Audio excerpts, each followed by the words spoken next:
Hey guys, it's Morali. Hopefully you guys are all doing well today. Daily and consistent content. Let's get straight into this video. So basically, the hearing is not good news, guys. It was just the fact that the prosecution are basically trying to contest this and argue this with the judge. This Judge Arun, it looks like Diddy's team have been judge shopping because the two bails that were denied, separate judges, but this particular Judge Arun is actually speaking with Diddy's team in a proper different manner, saying, oh, you can't have him on Starway Island, which is where, Diddy wanted to initially be, from what the lawyers were saying in the transcripts. They were saying, the judge was saying in response, Starway Island is not possible, but is there a place in New York? I'm thinking, what is this? What do you mean separate locations? This man is looking like now he's going to get bail for the fact that Diddy's lawyers are saying there is a location in New York. This is where he can stay. The families are coming all united, holding hands. Diddy is showing weird gestures, different signs, peace signs, this and whatever, hugging the lawyers and etc. It went well for Diddy. But the fact that this wasn't a straight up bail hearing to immediately deny him bail is worrying. That in itself is worrying. This was adjourned. The last two bail hearings were not adjourned. So why was this adjourned? And of course, the prosecution teams, were saying, well, what is going on here? They admitted the video was spliced of Cassie, but who cares what was spliced? We all saw what happened, regardless of whether it's spliced or unedited, to be honest with you. Number one. Number two, the prosecution service were obviously arguing, well, this man is a danger to multiple people. He's violated BOP rules. He's violated so many of regulations. The prosecutions were saying this to the judge, word for word. He's violated this stuff. He's violated these rules. He wasn't fazed by it, this Judge Arun. He genuinely was not fazed by it. And I felt like, I really hate it when someone says that a judge is bought off, because we don't know that, to be honest with you, because this man obviously, but you never really know. You never really know. You never really know. You never really know. You never really know. You just, I'm genuinely shocked. I'm just genuinely shocked by how this went. And I'm going to read out an article. The defense said it was proposing conditions far more restrictive than Combs faces in jail, including limiting phone calls to lawyers, restricting visitors other than lawyers and specific family members, keeping a visitor log, and avoiding contact with witnesses or potential witnesses. If what the government is afraid of is that Mr. Combs is going to be violent towards someone, which is what the prosecution were pushing in the transcripts, there's just zero chance of that happening, defense attorney Mark said. Combs blew kisses to his family and tapped his heart as he entered federal court Friday in a white long-sleeve t-shirt, probably on purpose, hugged his attorneys once seated, turned into his chair and smiled at his mothers and children who were seated in the second row.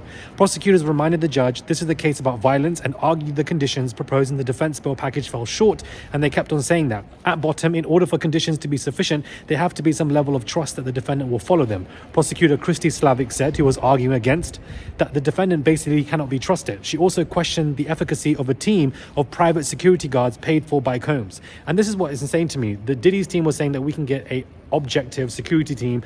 Miss me with all of that. They're going to be biased. They're going to be paid off. And the security team are probably going to be doing XYZ behind the scenes for Diddy. Diddy is known for corruption and intimidating witnesses. This man should not be bailed. The fact that this hearing did not go the way that I expected it to, and multiple people didn't expect it this way, but the fact that it was adjourned, but the fact that they want private security, but the fact that the Judge Arun is saying, oh, maybe you can be in New York. I think Starway Island is not a place, but do you have a location in New York? Insane. This is really just no separation for the defendants. You work for him. There's just no way to trust that any private security firm could do what the court requires and ensures compliance. Prosecution continues. Combs has pleaded not guilty. His attorneys conceded a hotel security camera video obtained by CNN and that it should not be used to keep Combs behind bars. The defense argued in a filing on Thursday that prosecutors invented the narrative, as we all know. So, this hearing, guys, it was basically nearly 2 hours long, and the judge will rule on Diddy's bail request later on. This third bail attempt looks like it's going to be successful, and I'm speechless, man. I'm genuinely speechless. I can't believe it. I genuinely can't believe it.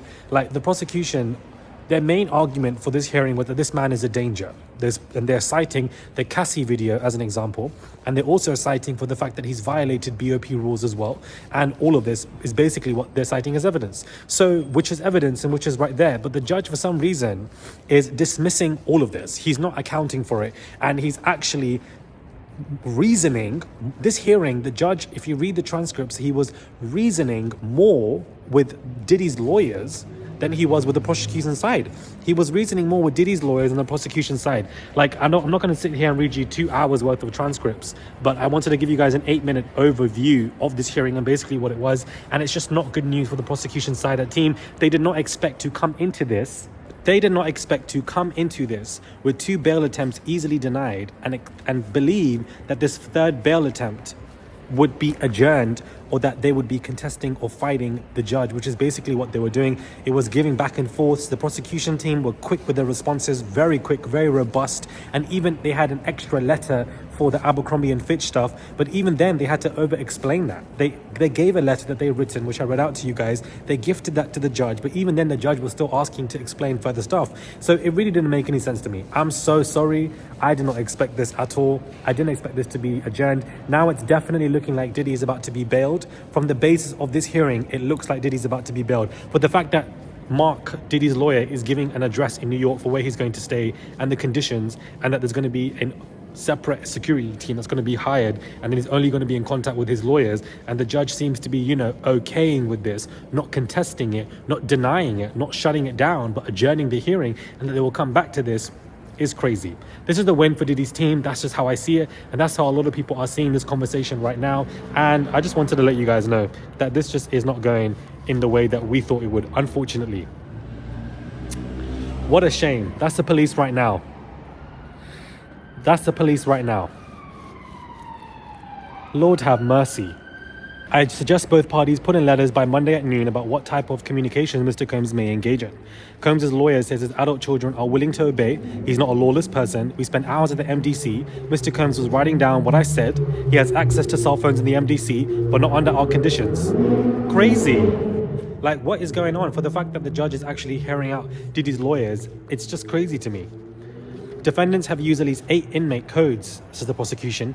The judge says they say Contact Me ASAP operates through Trulix, which is, a trust fund limited inmate computer system.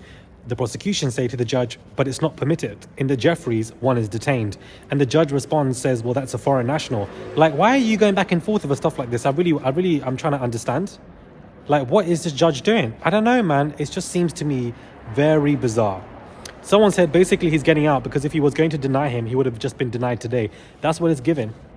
Someone said that judge has no shame. Of course, let's release an R word into the public, someone said. Like, this judge needs to really just get out, man. He's really just pissing me off. This judge Aru needs to move. You need to just quit, bro, because what are you doing? Your peer mates, the other judges have denied him, but now you want to come and open doors. Foolish goat. Just so, like, when I'm thinking about it now, I'm just like, what was this all about? I don't understand. A 2-hour hearing. He's been denied twice, but now you want to adjourn it. Lord have mercy, man. This is not good news. This is not good news. This is not good news. Anyways, let me know your thoughts are, guys, when it comes to this. Sorry, I had to find a quiet place. I'm currently in central London.